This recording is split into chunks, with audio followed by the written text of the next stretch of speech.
banyak kejadian kejadian atau hal-hal yang nggak semestinya gitu kan. Orang nggak ada siapa-siapa di situ, tapi ada aja gitu yang ada suara, ada yang bukain pintu, ada yang jalan, padahal saya sendiri di situ gitu kan.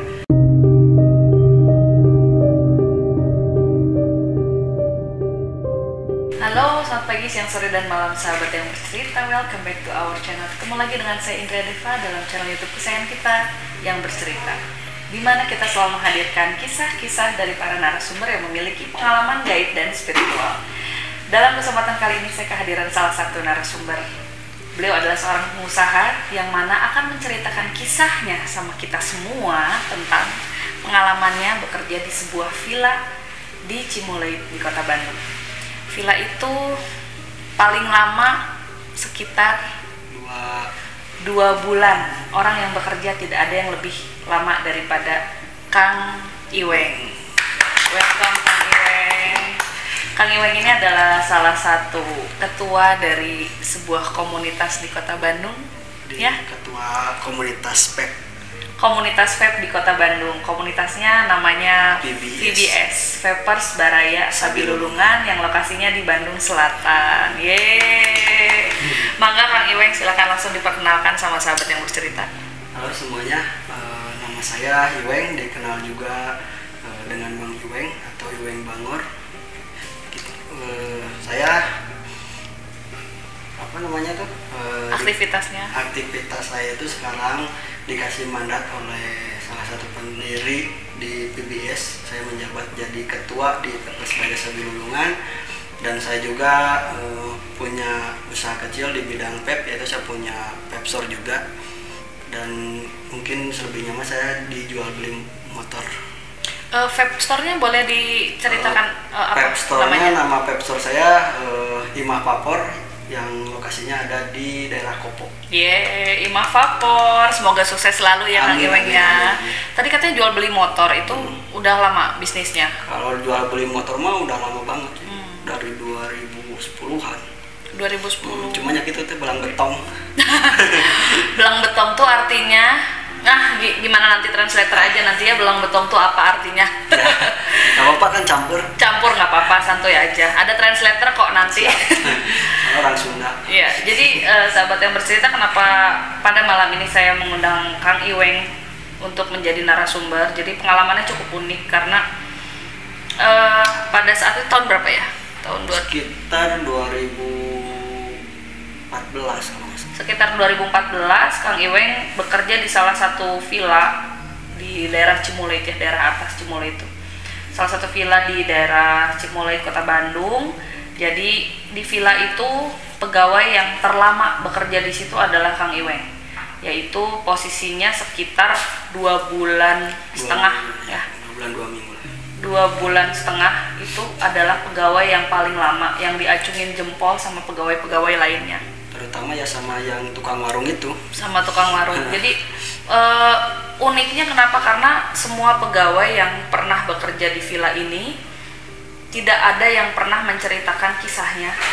Even sama sahabatnya sendiri tuh nggak boleh diceritakan, karena selagi dia masih bekerja di salah satu villa itu, dia tidak boleh menceritakan pengalaman gaib apa yang pernah dialami mereka kepada orang lain. Itu nggak boleh dipublish. Nah, karena sekarang Kang Iweng juga sudah keluar dari situ dan memang sudah minta izin, akhirnya diperbolehkannya untuk menceritakan kisahnya supaya sahabat yang bercerita bisa tahu kisahnya seperti apa. Mangga bisa langsung diceritakan aja Kang Iweng.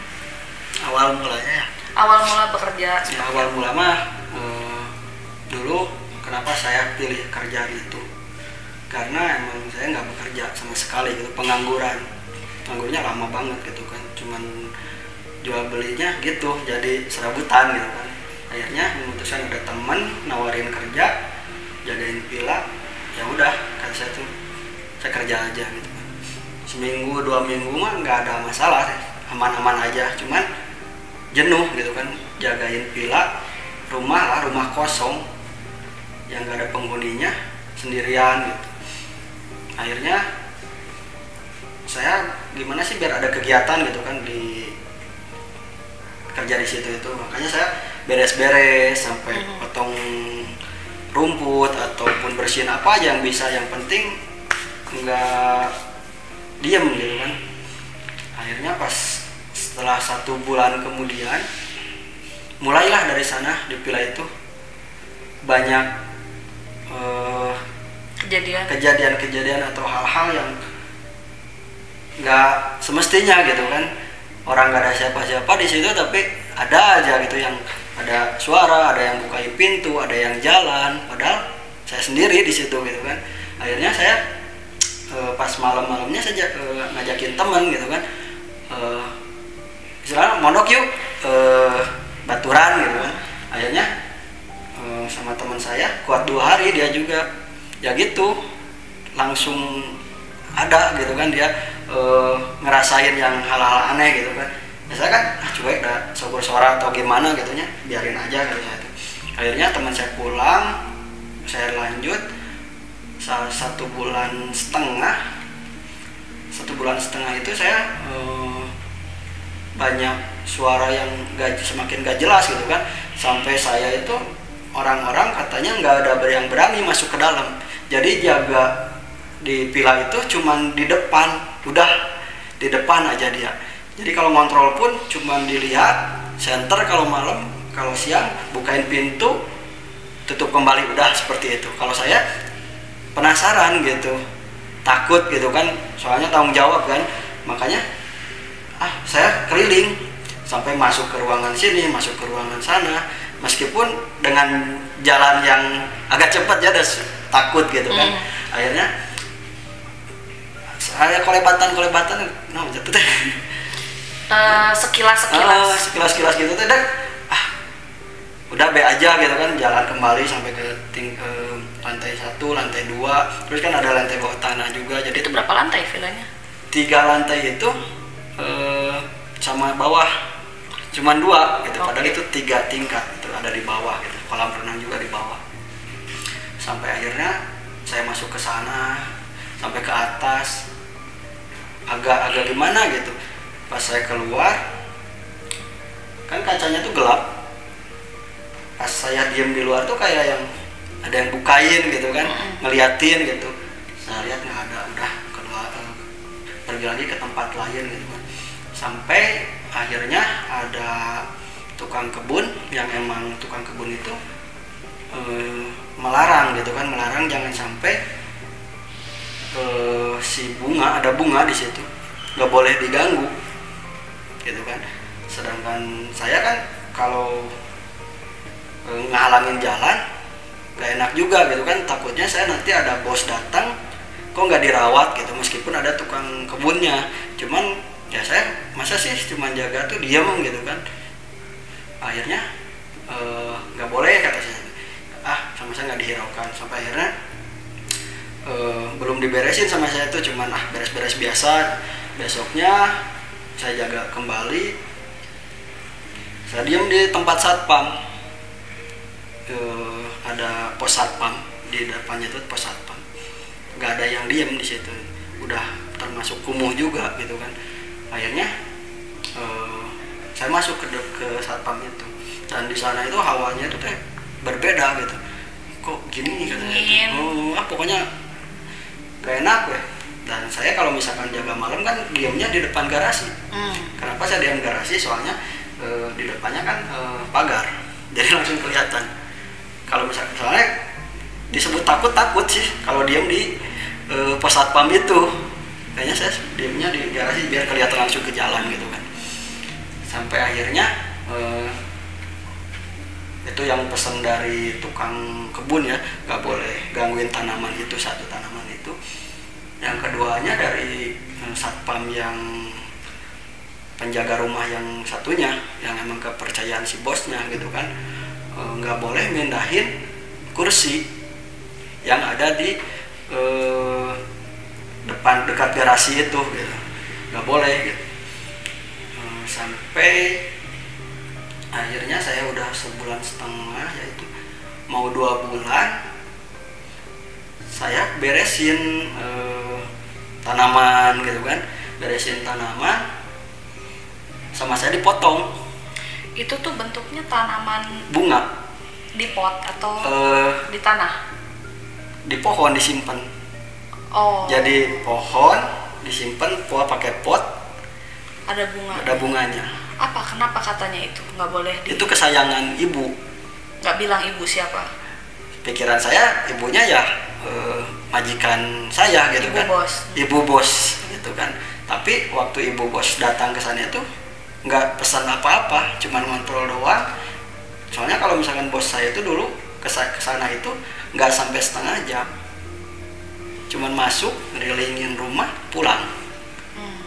Gitu kan. Makanya pas dulu pas saya udah beres-beres kelihatan rapi, saya dikasih uang tip dong sama si bos itu. Makanya dari sana saya inisiatif. Pas si bunga itu ngehalangin jalan, soalnya jalan kan garasinya gini tuh, ke bawah di pinggirnya anak tangga. Si bunganya ke sana, kan ngehalangin jalan, makanya sama saya dipotong. Ngehalangin gitu kan.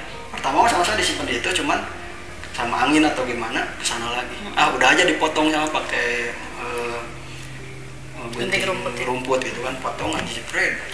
Setelah dipotong itu kan otomatis teh angin apa itu tuh angin gak karuan gitu kan. Saya kenapa jadi banyak angin gini, jadi saya beres-beres lagi, ada banyak daun-daun yang itu sapu-sapu lagi. Malamnya itu semakin banyak saya diam itu, sanyo dulu sih yang pertama, keran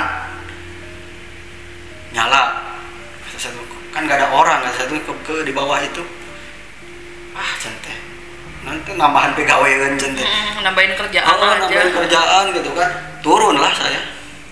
Pikiran saya mungkin bocor atau gimana, lepas gitu si keran, turun aja, matiin udah. Naik ke atas, belum nyampe, nyala lagi, pusing kan, turun, cabut aja udah sanyonya. Setelah dicabut saya pergi, aman dulu. Nonton TV aja, saya nonton TV. Waktu itu makan malam kalau nggak salah, nyala. Masak sendiri di situ. Masak sendiri. Tapi kalau misalkan warungnya sore mah suka beli. Kalau misalkan malam saya masak Indomie lah gitu aja. Akhirnya saya turun lagi, kok nyala lagi gitu kan. Pikiran saya kan cabut itu tuh si kerannya itu colokannya. Saya turun kembali, mati itu mah sendiri. Sebelum nyampe ke kamar mandi mati sendiri. Inisiatif. Mungkin. Centeh. Kadang-kadang jika di sinetron gitu kan, jadi sinetron ibu centeh. Tapi nggak takut ya, Bang Iwan? Soalnya kan nggak lihat, gitu kan. Soalnya dari awalnya banyak gangguan-gangguan itu nggak dihirauin.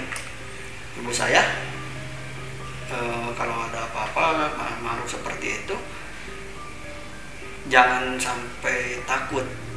Kalau misalkan takut nantinya banyak yang kejadian itu karena sama sendirinya, karena ketakutannya gitu kan. Ya dicoba tenang meskipun takut, tenangin aja. Padahal tetap jalannya mah agak cepet gitu. Pergi ke sana dan ini tapi nggak pernah ada yang ngewujud ya? Nggak pernah sampai ada yang ngewujud sih. Waktu sampai hampir mau 2 bulan itu setelah potong itu ya baru banyak sekali. Kalau sebelum saya potong si bunga itu mah ya paling kali-kali gitu suka ada. Jadi seperti protes gitu ya? Iya kayaknya mah gitu. Pas saya digunting itu dia udah benar-benar gitu kan. Akhirnya setelah seminggu kejadian itu saya nggak tenang, sampai saya nggak kerja dulu. Gara-gara sanyo itu tadi ya? Sanyo, terus yang renang kan, ada yang renang di kolam renang juga gitu kan.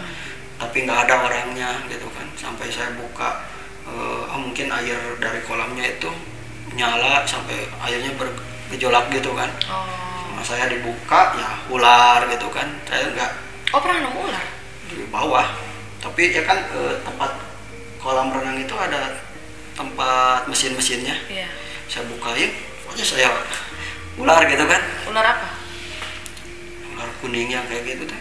Kuning? Kuning tapi nggak gimana gitu. Jadi sayanya nggak ngeh. Udahlah, nggak mau kumaha gitu, melihat tete jadi kumaha gitu, enggak. Udah buka, tutup deh. dalam hati ya udah sambil jalan atau nggak ganggu orang di dia gawe, orang niatnya gawe atau nggak ganggu cinta gitu, jauh lah cinta gitu. Udah niat gawe, saya cinta punya anak punya istri yang harus saya nafkahin gitu kan. Akhirnya saya pergi, udah pas saya masuk kerja lagi itu tuh saya pingin hari itu benar-benar semangat, pingin beberes weh. Sampai beberes saya beres-beres kuras toren biar ngehilangin rasa takut. Sebenarnya mah ngehilangin rasa takut dengan kegiatan nyibukeun sendiri kumaha carana. Akhirnya beres-beres sampai akhirnya capek kan. Saya capek, pergi ke warung, ngobrol lah sama yang di warung. Pak, saya salut sama bapak. Salutnya gimana? Saya teh naon jatuh nulain mah sok kasbon, saya kayaknya heureuy gitu kan. Nulain sok kasbon, saya tara kasbon gitu. Soalnya saya mekal di bekelan ku istri gitu kan. Di bekelan cek saya mah gitu. Itu Pak masalahnya cenah bapak di dia paling lama. Sekarang itu bapak mau 2 bulan ya besok saya gajian cek saya gitu kan ya. Saya gajian yang kedua kalinya nih kerja di sini ya. Saya salut ke bapak karena bapak lama pisan. Yang lain itu nggak sampai sebulan Pak, kadang-kadang 10 hari atau 2 minggu udah nggak kesini lagi. Makanya si tukang warung itu sampai surat, yang baru satpam baru itu baru 1 minggu dia ngambil kopi atau makanan udah nggak kesini lagi pada kasbon. Makanya saya tuh pas bapak di sini itu saya mau ngomong Pak, jangan saya nggak ngasih kasbon, cuman saya salut sama bapak nggak pernah kasbon di sini gitu. Nah setelah ya ngobrol sama si tukang warung itu sampai dia ya salut lah sama saya. Pertama saya nggak pernah kasbon, keduanya paling lama di situ katanya. Saya sampai nanya masa sih cerita lama gitu, cerita 2 bulan. Padahal bentar banget ya. Bentar banget lah 2 bulan teh. Padahal saya niatnya tuh pengen terus gitu, soalnya nggak capek. Kerja paling nggak capek, jagain rumah itu cuma diem, cuma bersih-bersih doang. Bersih-bersih. Kalau itu pun kan seminggu sekali si tukang kebunnya itu bersih-bersihnya, sedangkan tiap hari kan daun-daun terus. Iya betul, bawa angin. Kalau misalkan saya kebantuin juga tukang kebunnya itu, gitu kan. Oh terpisah ya, beda sama tukang kebun ya? Beda, jadi tukang kebun yang jaga-jaga gitu kan. Dan satpam utamanya ya di rumah yang satu lagi, jadi 2, dia itu punya rumah itu 2 gitu kan. Jadi saya masuklah ke dalam lagi kejadian hari itu. Hampir 2 bulan lebih seminggu itu. Akhirnya pas sudah 2 bulan lebih seminggu saya masuk ya ke dalam kerja biasa, beres-beres capek. Sampai saya pinjam alat potong rumput karena rumputnya udah pada tinggi yang atas. Aduh kata saya tuh biar pengalaman juga, soalnya belum pernah ya saya potong rumput pakai mesin gitu kan. Sampai saya udahlah, saya pakai mesin nyobain, lagi gini aja lagi enak itu. Dari kan kaca deh di depan taman itu kan kaca, soalnya kayak ada bayangan atau ada yang bukain hordeng gitu, dan liatin, saya lihat nggak ada. Wah cinta halusinasi mungkin ya saya teh. Udahlah, sampai buru-buru beres-beres, saya beresin kembali, capek. Sorenya saya ke warung kembali, beliin dong mie rebus lah. Saya beli mie rebus, Pak, ngambil mie rebus, bawa aja ke dalam, masak. Sudah masak itu cuaca mulai gerimis, jam 4 jam 5an itu mulai gerimis. Beres saya masak, bawalah ke depan. Kayaknya enak makan di teras ya, bisa dibilang teras, tapi bukan di depan pintu. teras, ya dekat pintu lah ya. Saya diem di sana. Saya nggak ngeh teh kalau misalkan si kursi yang di depan itu nggak boleh dipindahin kemana-mana. Sebelumnya sudah dipesenin dulu. Udah dipesenin sama satpam yang di bawah. Jadi ada 2 pesan saya kerja di situ, dari tukang kebun nggak boleh ganggu Tanaman tadi. Bunga itu. Dari satpam nggak boleh mindahin kursi itu. Jadi saya kalau misalkan beres-beres atau apa, kursi itu lewat aja. Entah tahu kenapa lah, waktu itu mah emang udah capek juga, terus pingin nyantai sambil makan Indomie. Duduk aja saya tuh di depan makan, biasa makan. Hujan nggak terlalu besar, sedang hujan itu sedang. Saya diam, beres makan Indomie biasa, ngerokok gitu kan, nyantai. Habis rokok saya buang ke depan gitu kan, tes aja. Saya diam gini, mulailah hasil Indomie itu naik ke mata gitu kan. Soalnya kan Indominya pakai nasi, tetap biar karbo dan karbo. Ya, biar itulah langsung. Jadi saya diam, mulai ngantuk, kepala ditengakin ke atas gini aja. Dan pikiran enak tak lamun si kursi dipindahkan ke hareup, nya dipindahin ke depan, enak lah itu kursi. Tapi belum, saya masih diam aja. Diam gini tuh pas baru aja hampir 5:30, prat itu mah air nyipratnya itu ke muka, kerasa banget kayak yang digituin, pras. Tapi itu posisinya kursinya udah dipindahin kan? Sebelum itu teh. Sebelum. Dan udah ketiduran di kursi. Bukan ketiduran juga sih, ngelenyapnya. Sempet ketiduran sebentar gitu. Berasa tuh mah. Astagfirullahaladzim. Kayak dicepret air gitu. Astagfirullahaladzim. Saya langsung refleks lihat ke kanopi teh. Takut bocor ya? Bukan bocor atau gimana, kalau bocor kan harus cek gitu kan, kerasa dari awal karena itu hujan terus kan. Saya lihat ke bawah kering, soalnya tetap cipratan air hujan kalau keras juga di sana itu nggak sampai, soalnya itu cipratan dari mana? Tempat duduk gitu kan, tempat duduk itu taman di situ, ini kanopi gini. Cari di mana? Udah weh. Merenang pikiran saya langsung, nggak boleh tidur ya, udah kerja. Diperingatin juga tuh. Nah dari sana yang kepikiran tadi mindahin kursi, pindahkan kursi biar relax gitu kan. Saya bangun, angkat kursi, pindahin ke depan, dan dari sana udah kaki saya ke atas kursi. Lebih enak kan, lebih relax, diam aja gini. Bukan enakan bener gitu kan. Sambil balik tengah itu, nah cai bisa ke dinya, bisa ke muka gitu. Padahal di atas ada yang bocor. Hujan pun kalau besar nggak nyampe ke kursi itu, gitu, nggak nyampe. Gitu. Soalnya ke taman dulu kan, jadi sekelilingnya taman.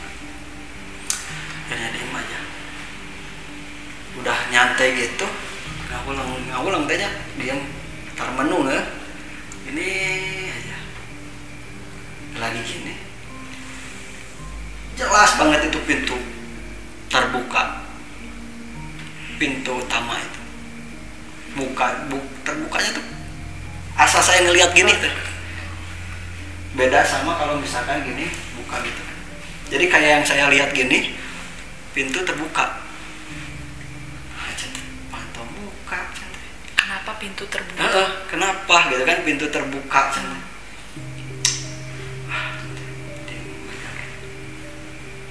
Sampai dari sana pikiran saya mungkin langsung kosong kayaknya. Mikiran pantok sama air itu. Nah dari sanalah kejadian sesungguhnya. Sampai akhirnya saya memutuskan teh. Apa kejadiannya? Ya banyak sekadang reading teh kalau misalkan itu teh. Nggak apa-apa. Jadi pas saat gini dia itu mah udah pintu terbuka itu cepat banget, bukan jalan teh, bukan kayak orang jalan. Kalau orang jalan kan buka pintu jalan tek tek tek tek gitu kan, ini enggak teh. Itu benar-benar kayak di film banget gitu kan. Buka pintu saya diam gini, diam di pinggir saya, ini kursi gitu kan, meja bulat kecil di sini, dia diam di sini. Dek. Siapa sosoknya? Ini. Saya gini diam. Dek. Saya kan gini teh. Saha aja. Dek di gini teh lihat tuh. Sosok wanita pakai setelan golf, pakai topi golf, tapi baju bukan kebaya teh. Kalau perempuan apa sih? Ya, baju santai gitu, tapi ada kesininya bunga-bunga gitu. Ini putih. Dress. Ya kayak gitulah, kayak dress. Diem di sini tepat banget. Saya gini diem aja. Astagfirullahaladzim. Saya langsung saya minta maaf Karena tahu itu bukan manusia. Saya minta maaf langsung. Saya itu ingat omongan si tukang kebun sama satpam yang di bawah. Berarti saya udah melanggar. Sana saya dek, astagfirullahaladzim. Tapi apakah wajahnya marah? Cuma memperlihatkan aja. Biasa teh polos, nggak marah, nggak senyum, polos. Dia cuma diam, beg. Udah gitu saya gini, astagfirullahaladzim. Istighfar saya dari sana, pejamkan mata, hilang. Saya langsung berdiri, kan udah hilang, saya berdiri. Urang geus minakeun, karena geus motong kembang kursi. Kan? Angkat kembalikan lagi. Minta maaf saya udah mindahin kursi. Gitu. Itu sebenarnya ya bisa dibilang sosok pikiran saya tuh nona Belanda gitu kan. Ternyata setelah saya cross check dari sana, setelah kejadian di sana, saya telepon satpam untuk gantiin saya, soalnya saya mau pulang. Dan langsung memutuskan untuk pulang ya? Pulang saya, soalnya kalau saya nginep, saya nggak mau nanti malam ada hal-hal yang nggak diinginkan. Akhirnya malam itu saya pulang langsung.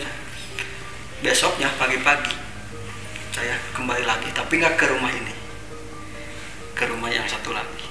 Ke satpam itu saya pamit, Pak, mohon izin kata saya, itu saya mau pamit. Kenapa kamu nggak kerja? Kan sekarang kamu harusnya kerja. Enggak, sekarang saya mau ke kantor, mau bilang saya mau berhenti, mau resign kata saya. Kenapa? Saya udah nggak kuat Pak. Kenapa nggak kuat? Kenapa? Padahal saya salut loh sama Bapak, sudah bisa bertahan mau hampir 3 bulan katanya. Ya Pak, 2 bulan saya lebih. Ada apa? Sok cerita. Ya, dia langsung nanya, kenapa ketemu? Gitu. Ketemu, iya, kata saya tuh. Ya udah, ayo, dirangkul lah saya. Ayo masuk ke dalam. Padahal nggak boleh sama sekali masuk ke rumah itu. Tapi si bapak itu, ayo masuk ke dalam. Saya bawa masuk ke dalam. Dia langsung nunjukin ke foto. ini bukan. Dan sama. Ketemu sama ini bukan. Refleks lah saya, soalnya saya ngelihat gini di pinggir saya gitu kan, nggak di hadapan saya, di pinggir saya. Ini bahasa Sunda nama ieu pisan, cek saya gitu, ieu pisan. Ya udah, benar keluar. Ya Pak mau keluar saya udah. Ya udah kalau mau keluar, saya minta jangan dulu diceritain ke siapa-siapa masalah ini. Ya Pak, makasih. Saya pulang ke kantor langsung siangnya. Saya pamit pulang.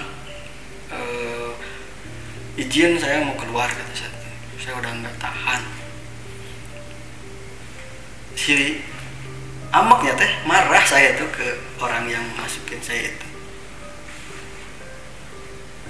Nah, cenah teu kuat. Berarti dia udah tahu Dan gak ngomong. Kenapa gitu kan? Saya tadi ya memang benar,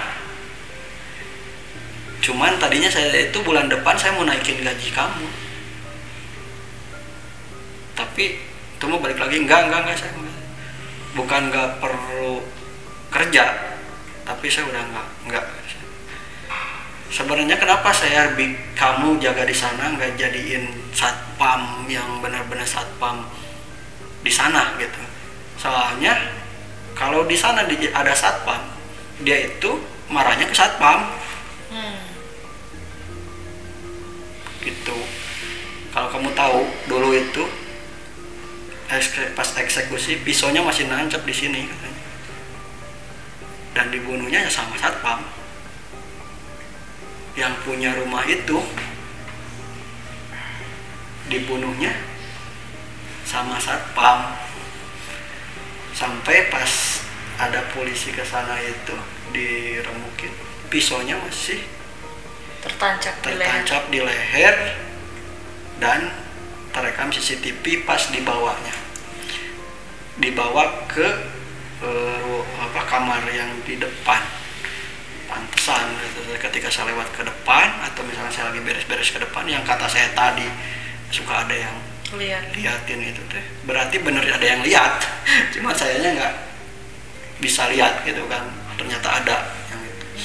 Emang dari dulu emang seperti itu. Seperti itulah kita kira-kira, soalnya saya nggak bisa nyeritain tentang kenapa dibunuhnya ataupun gimana-gimananya, soalnya itu masalah yang dulu sempat ramai pada tahun itu. Di daerah sini sempat ramai teh, soalnya banyak yang ngungkit juga, tapi gak ada yang ngalamin sebenarnya. Dulu itu tiap hari Jumat pasti aja ada yang jatuh dari motor, tabrakan. Selalu kecelakaan tiap hari Jumat. Ada suara motor atau mobil yang kenceng, mereka udah bilang cilaka gitu. Dan kejadian, dan gak masuk akal semuanya.